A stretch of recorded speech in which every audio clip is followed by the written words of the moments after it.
बेटे के बदले एसआईपी बनेगी बुढ़ापे की सहारा। जी हाँ, आपने सही सुना, क्योंकि आपका बेटा धोखा दे सकता है लेकिन एसआईपी कभी आपको धोखा नहीं देगी। क्यों?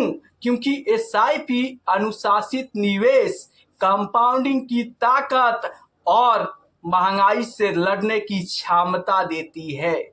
चलिए एक एग्जाम्पल के जरिए मैं आपको समझाता हूं कि कैसे एसआईपी आपके बुढ़ापे का सहारा बन सकती है। मान लीजिए आपका एज 30 साल है या फिर 40 साल के हो चुके हैं या फिर आप 45 के क्यों ना हो चुके हैं। मैं एक एग्जाम्पल ले लेता हूं कि अगर आपका एज 30 साल का है और आप यहाँ पर रिटायरमेंट प्लानिंग के बारे में सोच रहे हैं तो सिर्फ 5,000 की एसआईपी आप शुरू कर देते हैं और 12% का रिटर्न मिलता है और अगले 30 साल तक करते हैं तो आपका 1,54,00,000 का फंड तैयार हो जाएगा। अब इस 1.5 करोड़ के फंड से आप एसडब्ल्यूपी की शुरुआत कर दीजिए।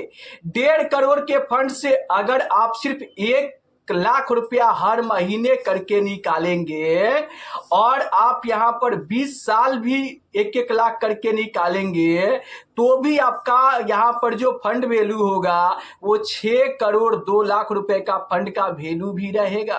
तो आपने देखा, सिर्फ 5,000 की एसआईपी आप करके 1.5 करोड़ का फंड बनाए और वहां से हर महीने 1-1 लाख रुपए करके निकालते गए और फिर भी आपका पैसा 6 करोड़ का फंड भी तैयार हो गया। तो अब मान लो कि आपका एज यहाँ पर 45 के हो चुका है, तब आपको क्या करना है? आप 15,000 की एसआईपी करो, 15% का रिटर्न मिलेगा, अगले 15 साल में आपका 1 करोड़ बन जाएगा और उस 1 करोड़ से आप 1,00,000 रुपए हर महीने का एसडब्ल्यूपी की शुरुआत कर दीजिए। आप हर महीने 1-1 लाख रुपया निकालते जाएंगे और आपका पैसा कभी जिंदगी में खत्म नहीं होगा। क्यों? क्योंकि वो कंपाउंडिंग की ताकत से बढ़ते जाएगा। आप हर महीने 1,00,000 रुपया निकालते जाओगे फिर भी आपका पैसा वहां पे बढ़ते जाएगा और यही है पावर ऑफ एसआईपी। और अगर आप इस तरीके से करके एसआईपी को अपने बुढ़ापे का सहारा बनाते हैं तो एसआईपी आपको कभी धोखा नहीं देगी।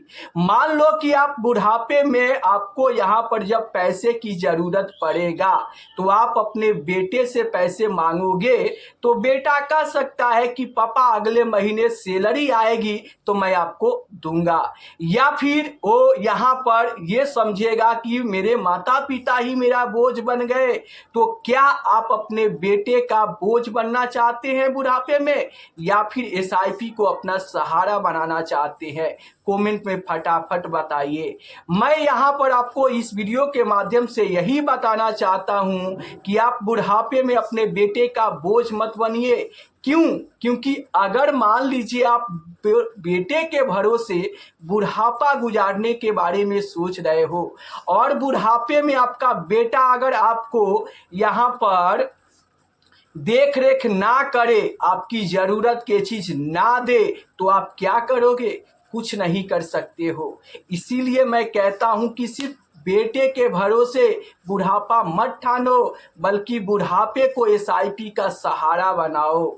जी हाँ, एसआईपी का सहारा अगर आप बनाते हो और बुढ़ापे में आपको जितना भी पैसे का जरूरत पड़ेगा आप घर बैठे बटन दबाओगे और आपके बैंक अकाउंट में खटाखट पैसा आ जाएगा और उस पैसे से आप अपने जरूरत को चीजों को आसानी से खरीद सकते हो। तो अगर मेरे बात ने आपको एक्सपायर किया है तो आज के आज, अभी के अभी आप कसम खा के कहो कि आप बेटे के भरोसे बुढ़ापा गुजारोगे या बुढ़ापे का सहारा एसआईपी को बनाओगे।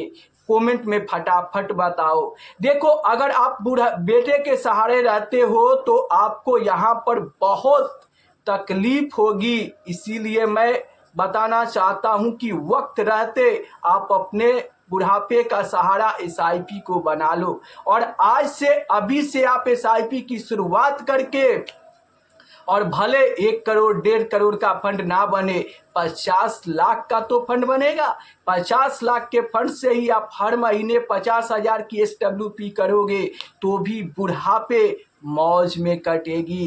तो अगर आप चाहते हो कि बुढ़ापे में आपको कोई तकलीफ ना हो तो आप एसआईपी को सहारा बनाओ, क्योंकि एसआईपी आपको कभी धोखा नहीं देगी, आपको कभी पलट के जवाब नहीं देगी और ये कभी थकेगी नहीं, कभी बीमार भी नहीं पड़ेगी, आपके लिए लगातार ये काम करेगी और आपको पैसा कमा के देगी। तो आप कमेंट में नीचे बताइए कि आप अपने बुढ़ापे बेटे का बोझ बन के बिताएंगे या फिर एसआईपी को अपने बुढ़ापा का सहारा बनाएंगे।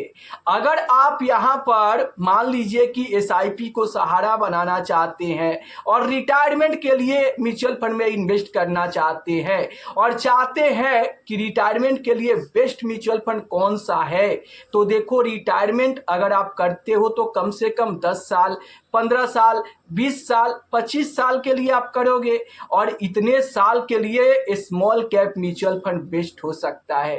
क्यों? क्योंकि लंबे समय में स्मॉल कैप फंड ही आपको तगड़ा रिटर्न बनाकर देने का दम रखता है। तो अगर आप रिटायरमेंट प्लानिंग के बारे में सोच रहे हैं कि बेस्ट म्यूचुअल फंड कौन सा है, तो आप यहाँ पर स्मॉल कैप, मिड कैप को पोर्टफोलियो में रख के और अपना इन्वेस्टमेंट की शुरुआत कर सकते हैं। आज से कीजिए, अभी से कीजिए। जो भी पैसा बचता है आप चाहो तो महीने के 500, 1000 रुपये जितना आप कर सकते हो उतना ही से शुरू कीजिए। आगे चल के आप धीरे धीरे बढ़ाते रहिएगा, जिससे आपका फंड भी बढ़ता रहेगा। अब देखो, अगर मैं बेस्ट स्मॉल कैप फंड की बात करूं तो Nippon India small cap fund है, जो लंबे समय से अपने आप को बेहतर साबित किया है और 10 साल में स्मॉल कैप कैटेगरी का किंग बना हुआ है। और इंडिया के बहुत सारे लोग इस फंड पे भरोसा करके इस स्मॉल कैप में उड़ेल के पैसा डाल रहे हैं। क्यों? क्योंकि इस फंड का लंबे समय का आप पास्ट परफॉर्मेंस हिस्टोरिकल डाटा देखोगे तो काफ़ी स्ट्रांग देखने को मिल सकता है। तो Nippon India small cap fund है। ज़्यादा रिस्क के साथ आप जाना चाहते हो तो क्वांट स्मॉल कैप फंड है, बंधन स्मॉल कैप फंड है। कोई ज़रूरी नहीं है कि आपको इसी फंड में इन्वेस्ट करना है। आप को जो फंड अच्छा लगे उसी में आपको यहाँ पर चुनकर और एसआईपी शुरू कर देनी चाहिए। वैसे ही अगर आप बेस्ट मिड कैप फंड का चुनाव करना चाहते हैं तो यहाँ पर Motilal Oswal mid cap fund है, जहाँ पे अभी गिरावट चल रहा है लेकिन लंबे समय में आपको बेहतर रिटर्न दे सकता है। Nippon India mid cap fund है, क्वांट का मिड कैप फंड है। ऐसा बहुत सारे मिड कैप फंड है जिसको आप वहां पर चुनाव करके और आप अपने पोर्टफोलियो में एक स्मॉल कैप, एक मिड कैप को रख के और लंबे समय के लिए एसआईपी की शुरुआत कर दीजिए। यही एसआईपी चलकर आगे आपके बुढ़ापे का सहारा बनेगी।